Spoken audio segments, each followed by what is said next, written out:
Georgia inició su primer día de votación anticipada en las elecciones intermedias de los Estados Unidos. La jornada inició desde las 7 de la mañana cuando se abrieron las urnas. El estado presenta dos elecciones polémicas. La primera es una carrera por el Senado entre el titular demócrata Raphael Warnock y su retador republicano, hablamos de Herschel Walker. Es el segundo de esta contienda, lo más polémico de esta contienda también en esta carrera por la gobernatura. También se habla entre el actual gobernador republicano, Brian Kemp, y la activista demócrata por el derecho al voto, Stacey Abrams. La votación anticipada va a finalizar el viernes 4 de noviembre. Bueno, hoy el acto de votar fue muy bueno, fue muy simple, fue muy rápido. Ahora, siempre como seres humanos no sabemos cómo va a actuar la gente. De pronto va a haber personas que quieren causar problemas y yo espero que continúe un proceso sano, un proceso que no tenga amenazas, que no tenga violencia, para que todo el mundo pueda venir a ejercer su derecho de votar. Y otros estados de la Unión Americana también se preparan para las elecciones de mitad de término. Además, el pulso entre el Partido Republicano y el Demócrata, estos comicios son un referéndum también sobre la presidencia de Joe Biden en Washington, y los alrededores vencen plazos de inscripción para votar en elecciones del próximo 8 de noviembre. En la capital estadounidense está María Molina con toda la información. A esta hora le decimos buena tarde, María. Hola, ¿qué tal? Muy buenas tardes. Está en juego el futuro de las mayorías en la Cámara y el Senado en las elecciones del próximo 8 de noviembre, cuando sucederán las elecciones de mitad de término. Y es que en este momento hay una ajustada mayoría de los demócratas tanto en la Cámara como en el Senado, algo que podría cambiar a partir del 8 de noviembre. En Washington y alrededores, los votantes se preparan para unas elecciones en las que están en juego las mayorías de la Cámara y el Senado, además de 36 gobernadores y cargos locales y estatales. En el área conocida como DMV, Distrito de Columbia, Maryland y Virginia, se cierran inscripciones para votar entre hoy y mañana. La votación anticipada en Virginia comenzó el 23 de septiembre con varias contiendas de alto perfil en la boleta electoral que podrían ayudar a determinar qué partido controla el Congreso. Se eligen en este estado 11 representantes a la Cámara. Hoy en día 7 son demócratas y 4 republicanos, pero hay probabilidad de que los demócratas pierdan hasta 3 de estos escaños. Hoy vence el plazo para inscribirse para votar en Virginia. En Maryland se elige un senador, 8 representantes a la Cámara y el reemplazo del gobernador Larry Hogan, quien podría ser el candidato republicano Dan Cox o el candidato demócrata Wes Moore. El plazo de inscripción vence mañana, 18 de octubre. El Distrito de Columbia, en donde queda la capital de los Estados Unidos, no tiene candidatos a la Cámara o el Senado, pues el distrito no cuenta con representación en el Congreso. Sin embargo, busca su reelección la alcaldesa demócrata Muriel Bowser. Se elige además el gobierno municipal. En Washington, el plazo de inscripción en línea se vence mañana, 18 de octubre, aunque aún se pueden inscribir los votantes de manera presencial. Un nuevo estudio clasifica a los vecinos más cercanos del Distrito de Columbia, a Maryland y Virginia, en el primer y tercer lugar de una lista de estados más comprometidos políticamente. Al observar el registro de votantes y la participación en elecciones recientes, entre otros factores, el sitio de finanzas personales Wallet Hub encontró que el compromiso político era más alto que en otros estados del país. El rumbo de decisiones de altísima importancia en el país se va a definir el próximo 8 de noviembre. Por ejemplo, si los republicanos vuelven a coger la mayoría en la Cámara de Representantes, el comité que investiga el asalto al Capitolio, el asalto del 6 de enero del 2021, podría desaparecer. Y esto implicaría que el llamado a declarar al expresidente Donald Trump también desaparecería. Es toda la información desde Washington. Regreso con usted al estudio. Que tengan una muy buena tarde. Buena tarde, María. Gracias por esta información desde Washington, D.C. Y en Nueva York vamos a saludar a esta hora a Robert Valencia, analista político, periodista. Gracias por acompañarnos. Robert, como siempre, un gusto. Buenas tardes, Carlos. Un placer estar con ustedes. Muchas gracias por la invitación. Bienvenido. Están en juego las mayorías de la Cámara y el Senado. Esa es la realidad de la elección de medio término en Estados Unidos y sobre todo ahora, una mayoría o ambas mayorías que están en manos de los demócratas. Para Robert Valencia, ¿dónde y cómo se define esto? No entiendo la pregunta. ¿Cómo se define que si ¿Qué el va a futuro definir esas nuevas mayorías o si las mantiene, por supuesto, el Partido Demócrata de cara a estos comicios de medio término en Estados Unidos? ¿Cuál es el análisis de Robert Valencia para estos comicios, para esta contienda? Bueno, yo creo que es muy difícil predecirlo. Hasta la fecha no sabemos exactamente si hay un claro ganador, por lo menos en lo que determinan las encuestas y solo las encuestas. Porque también hay que ver que hay por lo menos 3 elecciones que tienen en la mira, por ejemplo, los estadounidenses y donde precisamente se va a determinar el futuro de lo que será la Cámara Alta y Baja en el Capitolio. Hablo específicamente de Pensilvania, hablo en el caso de Georgia y hablo en el caso de Nevada. Tanto en Pensilvania como en Georgia, los demócratas tienen una ligera ventaja de un 3% en la intención del voto. Pero estamos hablando que es un 3%, o sea que entra dentro de ese margen de error que regularmente en las encuestas es de un 4, de un 2%. O sea que para efectos de la estadística es un resultado muy ajustado.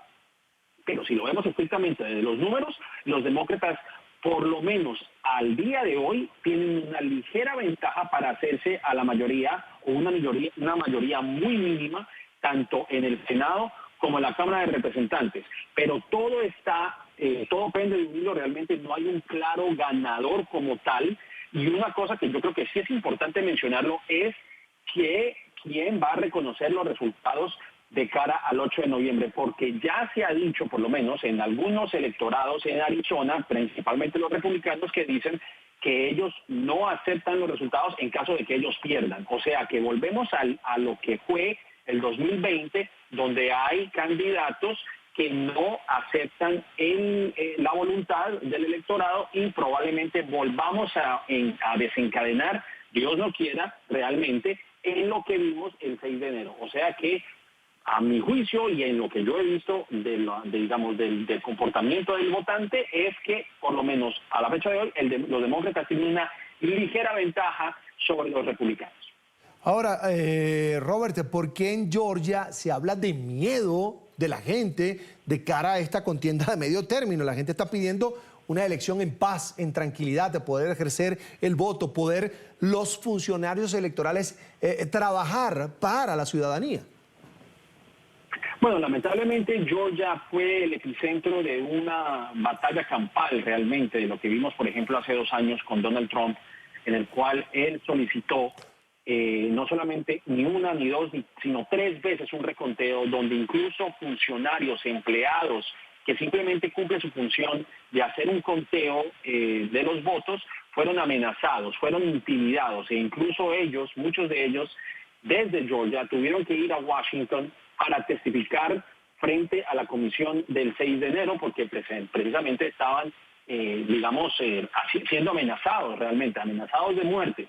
No solamente el hecho de que tanto el expresidente Trump, como incluso el senador por Carolina del Sur, el señor Lindsey Graham, estaban tratando de persuadir a funcionarios republicanos encargados de hacer ese reconteo, y los estaban tratando de convencer de que revirtiera ya una tendencia hecha de que el presidente actual era el ganador. Joe Biden fue el ganador en Georgia. Obviamente existe ese miedo, y no solamente eso, también hay que analizar lo siguiente.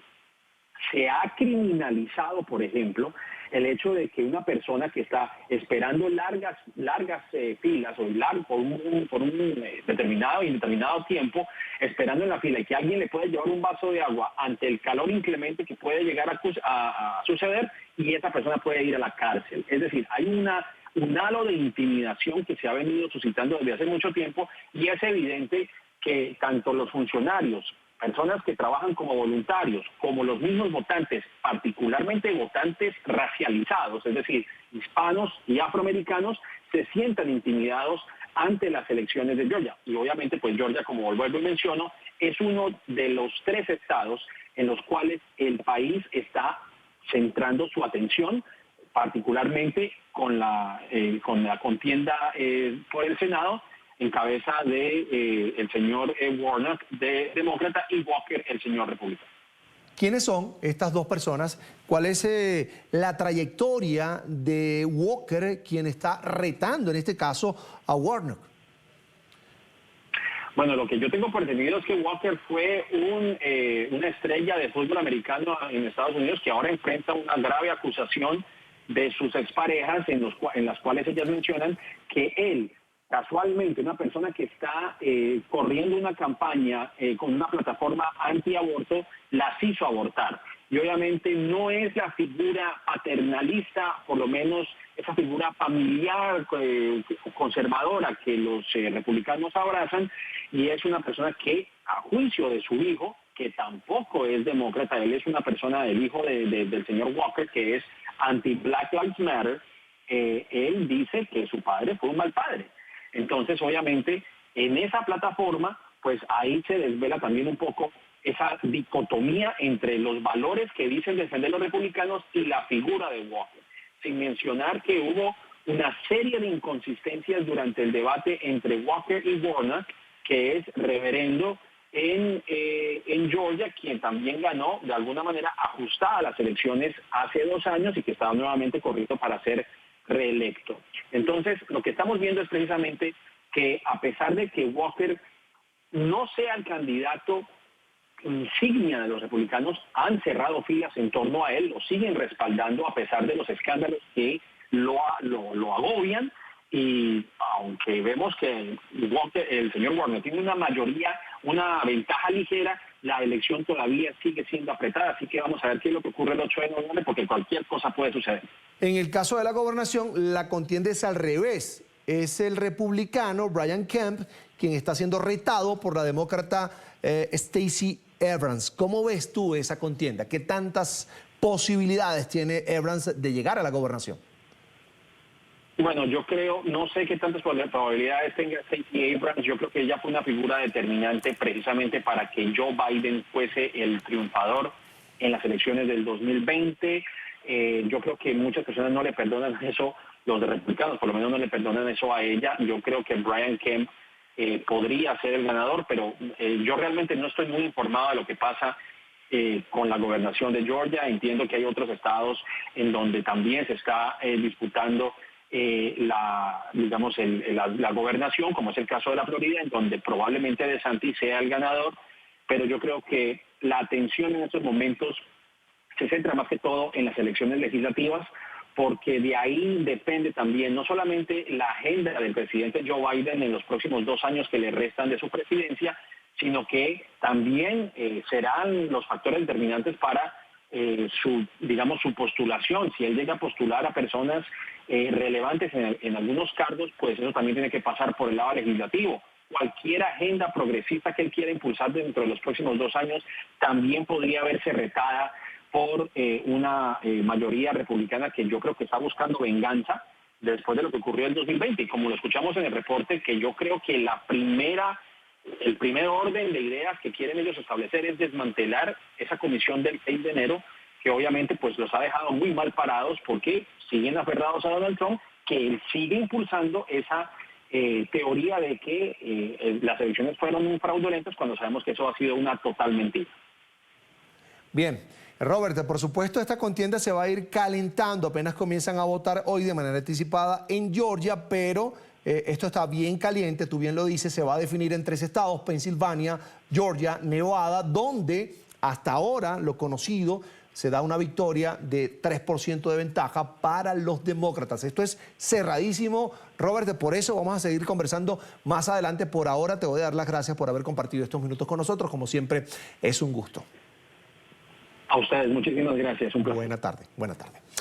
Y la justicia de los